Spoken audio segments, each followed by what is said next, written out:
Right. This is a topic or a video discussion that, I rarely do on the channel, but I actually got a message in my Instagram DMs about this from one of my followers. And, as a black man, they wanted to kind of get my perspective on the situation. So, guys, if you're looking for like a Tyler Perry related, theory or whatnot, this definitely isn't the video.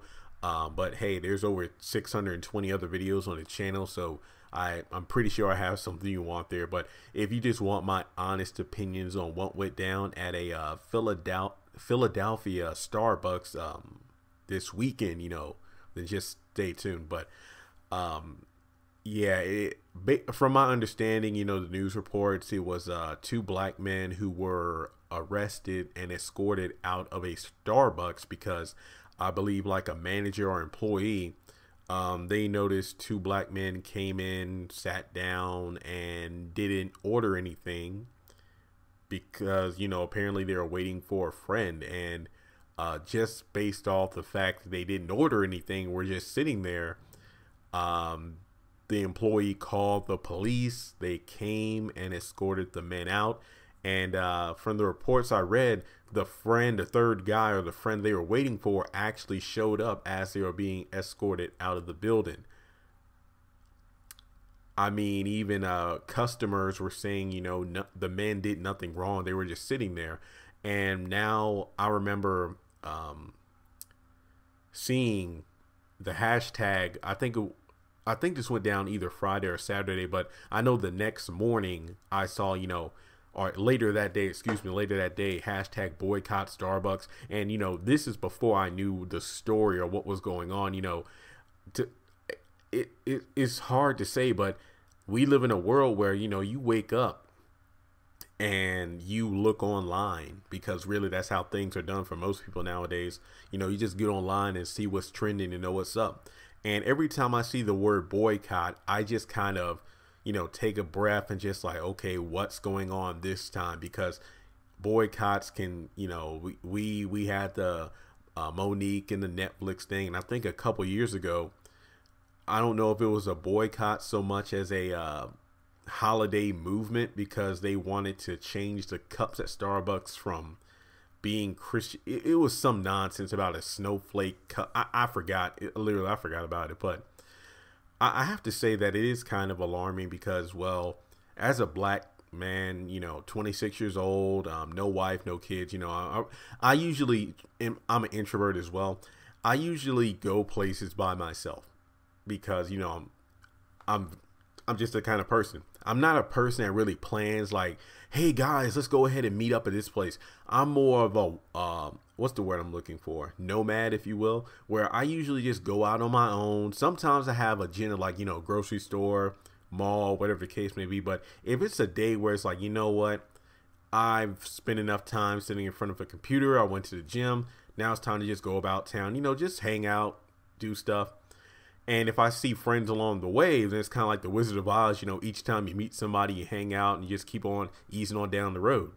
But I know for a fact, I've seen the memes and all this stuff, and they're pretty funny, but they are accurate, which is sad. When you go into a store and you walk out and you try to look innocent because, well, you did nothing wrong. You don't want to make it seem like you stole anything.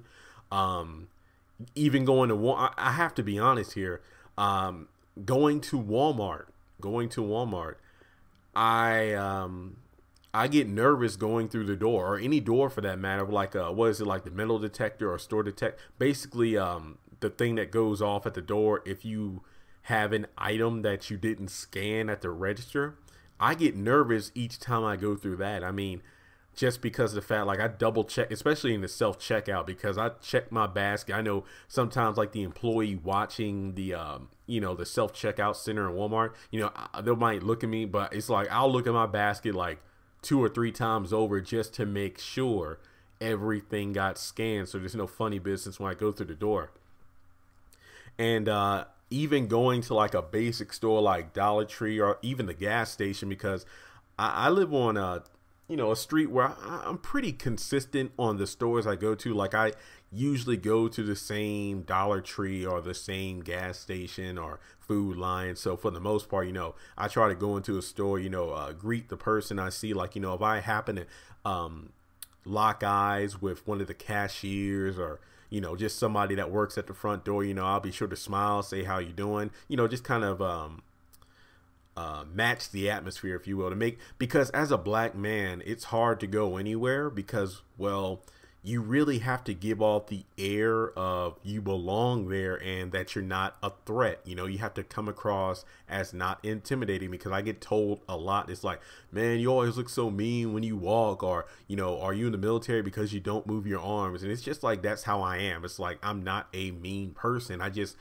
It's just my face. I can't do anything about it. But hey, I mean, I understand, when you walk into places as a black person, you really do have to kind of readjust yourself so you don't come across as threatening, because you can be like one entry into a store away from getting arrested or being shot under false pretenses. But at Starbucks, here's my thing with that, like the boycott in Starbucks.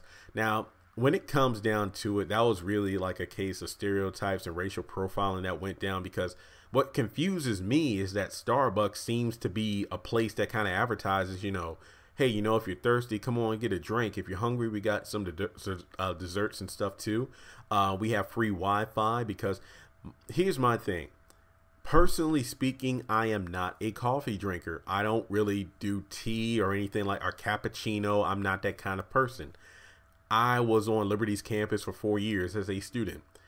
The only Starbucks that I've ever been in is the Starbucks at the Barnes and Noble on campus, because you have the Barnes and Noble with a Starbucks on the inside. Matter of fact, on Ward's Road, there is also a Barnes and Noble with a Starbucks inside. But I have never in my life stepped into a full-fledged 100% Starbucks coffee shop.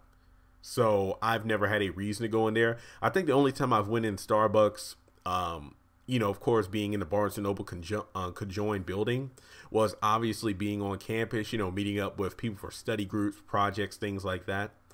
So being there, of course, being in Lynchburg, Virginia, it's a melting pot due to like different universities. So obviously there's a lot of different races at the same time. But race aside, when you look across any Starbucks, you'll see most of the people there are either waiting for someone because they're meeting someone there, or they're there because, charge up their phone on their laptop, reading a book. Some people don't order anything. It's just ridiculous how just because two men were sitting alone at a table and they didn't order anything, that immediately aroused suspicion of foul play. And it's just crazy to think about. But my thing with boycotting Starbucks, I don't really think I can see why people would do it, but here's my thing with that. It was one person who was colorblind, because they didn't see two people sitting at a table just minding their own business waiting. They just saw, two black guys sitting at a table not ordering anything. Something must be up with that. Let me call the cops. Like, they just escalated the situation way too quickly. It wasn't one of those things where they didn't go over there to offer their service. Like, hey, is there anything I can get for you today or anything like that? But, even in the Starbucks for that matter, that really isn't the tone or atmosphere, because really it's more of a, hey, we're here to serve you if you would like. So you just approach us if you want, a cappuccino or a cookie or something along those lines. So I really feel like it was bad that, number one, they racially profiled these two gentlemen just by looking at them, and then immediately called the cops without trying to be the middleman and just kind of asking, is there anything they wanted? Because that really was shameful. And then the fact that, you have customers who were saying these two guys did nothing wrong is just another thing. So it's kind of like the one apple spoils the entire bunch. So honestly, even if I were a person that actually drank coffee and went to Starbucks and whatnot, I personally wouldn't boycott it, because it was wrong what that person did to those two black men. Here's how I look at it. Just because there are stereotypes, and some, you know, when it comes to African Americans, there are a portion of, you know, like gangbangers, pimps, drug dealers or whatnot. But just because, you know, like one person you are aware of, like you see on the news, get trusted, gets busted for a drug deal or something, doesn't mean every single African American person falls into that category of being a drug dealer. Just because, you know, like a redneck, you know, like a white person that's a redneck, that doesn't mean that every white person is a redneck. Just because you meet somebody who's Hispanic, that doesn't mean, and they speak fluent Spanish, that doesn't mean every Hispanic person knows how to speak Spanish that easily. So when it comes down to Starbucks, I hope, you know, I wouldn't want to be that person that judges an entire company based off the actions of one person who literally needs to get their eyes checked and their heart checked when it comes to looking at judging other people. I'm sorry if you hear some noise in the background, but if you didn't know, in Lynchburg, Virginia, on my street that I live on, we had a tornado touchdown, and I actually saw 4 tree service trucks, like, you know, vehicles that come out and cut trees down. So that's probably what you're hearing right now, but this video is almost over. But I just hope that someday we'll, you know, not just black people, but, you know, any kind of race that's facing some sort of injustice or stereotype or discrimination, they're able to go to places without the fear of being, you know, called out on by the cops. Because, to be honest, I didn't go anywhere that day, not because I was afraid, but I didn't have anything planned. But let me just say this much: I would have been slightly nervous to go out to any kind of store or anything that same day, because part of me is always going to be looking over my shoulder to say, okay, am I giving off a vibe that I'm threatening? Am I giving off the vibe that I'm unapproachable? Am I getting off the vibe that I'm going to do something that I shouldn't be doing? So with that being said, those are my open thoughts, my first initial opinion on what went down at the Starbucks. You know, I'll definitely be keeping my eyes on the news to see what's going on. I think there was an article talking about how the CEO of Starbucks wants to meet with the gentlemen who were arrested. I mean, I do believe that one article said that we're sorry for this incident, so that really rubbed people the wrong way. But I just hope that justice is served. Hopefully nobody goes to court or anything, or jail. But I mean, maybe the person that, you know, called the cops in the first place, I hope they get reprimanded or something, because that's just ridiculous. Because it's not just a bad representation of that one person who racially profiled those gentlemen, but you just literally made the entire company of Starbucks look bad. So with that being said, those are just my thoughts. What do you think of the Starbucks? The Starbucks situation a couple days ago happened in Philadelphia. Let me know, are you boycotting Starbucks? Are you like me in terms of, well, I never really go to Starbucks anyway? That's why I feel like I really don't have much to say about, man, you should boycott, or no, don't boycott. I'm more of a, I don't want to let one person ruin an entire, you know, race or company for me. But nowadays, it's just no telling what's going to be on the boycott list next. So with that being said, if you like what you heard, well, maybe if you didn't like it, but maybe you have a statement, just feel free to let me know in the comment section below. It's not about agreeing with me or disagreeing with me. Just let me know what your open thoughts are and opinions. And if you like the channel, please be sure to subscribe as well, because I have various other topics I like to discuss. But to everybody out there who's more familiar with me doing Tyler Perry videos and topics, let me know in the comments, are you not against me doing videos where I give my opinions on things that have been going on in the news, movie related, TV, video games, and the list goes on. So take care and be safe.